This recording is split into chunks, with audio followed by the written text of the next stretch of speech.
আসলে এই প্রশ্নের আপনি কি উত্তর দিবেন? ধন্যবাদ। আজকের এই আলোচনায় প্রিন্স ভাই অত্যন্ত গুরুত্বপূর্ণ কিছু কথা বলেছেন। ২১শে টিভির দর্শক শ্রোতাবৃন্দকে শুভেচ্ছা জানাচ্ছি, ইসলামী আন্দোলন বাংলাদেশের পক্ষ থেকে আন্তরিক মোবারকবাদ জানাচ্ছি। আসলে প্রিন্স ভাই প্রথমত স্বীকার করে নিয়েছেন যে বিএনপির কিছু উশৃঙ্খলতা হচ্ছে, বিএনপির কর্মীরা, বিএনপির কিছু, বিএনপি না সবাই তো না, বিএনপি না, উনি যেটা বলেন যে বিএনপি না, বিএনপির কিছু, একটা দলে সবাই তো করে না, এটা তো স্বাভাবিক। তা আরেকটা বিষয় উনি বলেছেন যে এগুলো নিয়ে কয়েকটা রাজনৈতিক দলের মধ্যে ইসলামী আন্দোলনের কথা বলেছেন, জামাত ইসলামের কথা বলেছেন, এনসিপির কথা বলেছেন, যে তারা এটা নিয়ে ঘোলা করতে, জল ঘোলা করা, কি বিশৃঙ্খলা করছে।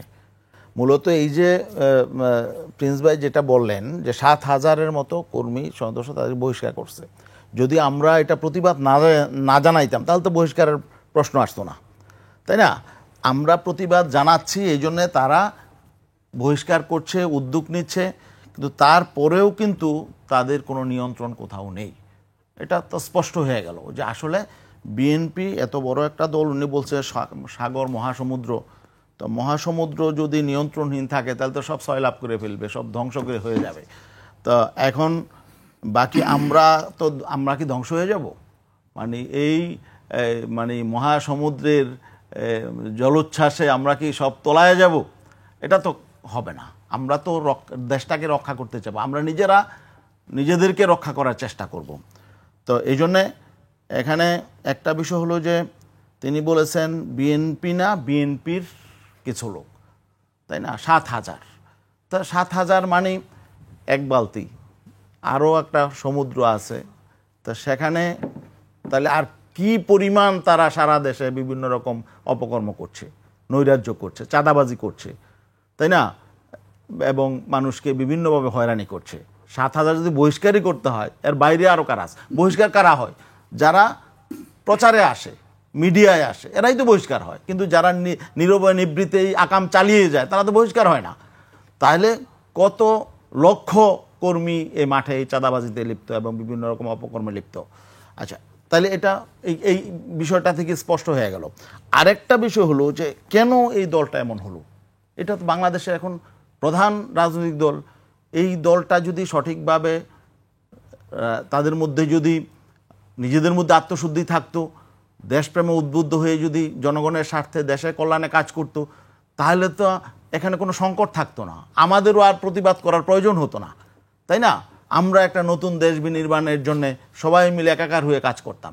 এটার সমস্যাটা কোথায় দেখেন, ২০০৬ সালে যখন এই 111 হইল, তাই না, ১ থেকে ৬ পর্যন্ত তো বিএনপি ক্ষমতায় ছিল। 111 পরে আমরা দেখলাম বিএনপির সব মন্ত্রী, এমপি, বিভিন্ন নেতার বিরুদ্ধে দুর্নীতির মামলা হইল। এবং আমরা দেখলাম যখন আর্মি নামলো, বিভিন্ন এমপি মন্ত্রীদের বাড়ি থেকে, বিভিন্ন জায়গা থেকে ত্রাণের টিন, তারপরে কি বলে একটা চাউলের বস্তা, টিনের কি বলে একটা বিস্কুটের বস্তা, এগুলো উদ্ধার করলো। এখন প্রিন্স ভাইয়ের কাছে আমার প্রশ্ন, এই যে দুর্নীতির অভিযোগ হলো, এত এত দুর্নীতি, অনেকে কনভিক্টেডও হইলেন, হ্যাঁ মানলাম, অনেকে 111 সরকারের কি বলে মিথ্যা বিভিন্ন রকম ষড়যন্ত্রের শিকারও হয়েছে, এটা ঠিক আছে, কিন্তু সবই কি মিথ্যা? এখানে কি আপনারা কোন ইনভেস্টিগেশন করেছিলেন যে এই যে এত এমপি মন্ত্রীদের বিরুদ্ধে, নেতাদের বিরুদ্ধে এত অভিযোগ, এই দলের ভিতর থেকে কোনো ইনভেস্টিগেশন হয়েছে যে আসলেই কি তারা দুর্নীতি করেছে কিনা? এখন যদি কর্মীরা যদি দেখে যে নেতারা আঙুল ফুলে কলা গাছ হয়ে গেছে, যাদের বাপদাদার নাম ছিল না তাদের লন্ডনে বাড়ি গাড়ি হয়েছে, কানাডায় বাড়ি গাড়ি, মালয়েশিয়ায় হয়েছে, একটা ঢাকায় থাকার ব্যবস্থা ছিল না, ঢাকা ৫-৭টা ৮-১০টা বাড়ি হয়েছে, ব্যাংকের মালিক হয়েছে, বিভিন্ন রকম শিল্প প্রতিষ্ঠানের মালিক হয়ে গেছে, দলের পরিচয় নিয়ে কর্মীরা যখন দেখবে যে নেতাদের এই অবস্থা হয়েছে, কর্মীরা তো এত বোকা না, এরা কি বসে বসে আঙ্গুল চুষবে? তারাও যেভাবে খুশি সেভাবে দুর্নীতি, লুটপাট করবে, চাঁদাবাজি করবে, বেপরোয়া হয়ে যাবে। অতএব কর্মীদের দোষ দিয়ে লাভ নেই। নেতারা যদি সঠিক হয়, যেই দলের নেতা ভালো এই দলের কর্মী ভালো হবে, যেই দলের নেতা ভালো হবে, পরিশুদ্ধ হবে, কর্মী পরিশুদ্ধ হবে। অতএব আমি বলবো যে বিএনপির গোড়ায় হয়তো গলত, গোড়ায় পরিশুদ্ধ হওয়া দরকার। নেতারা যদি সঠিক হয়ে যায়, তারা যদি ঠিক হয়ে যায়, কর্মী আমার মনে হয় ঠিক হয়ে যাবে, এবং বিএনপির মতো বড় দল ঠিক হয়ে গেলে দেশটা ঠিক হয়ে যাবে। আমাদের আন্দোলন করা লাগবে না, এমনি দেশ ঠিক হয়ে যাবে।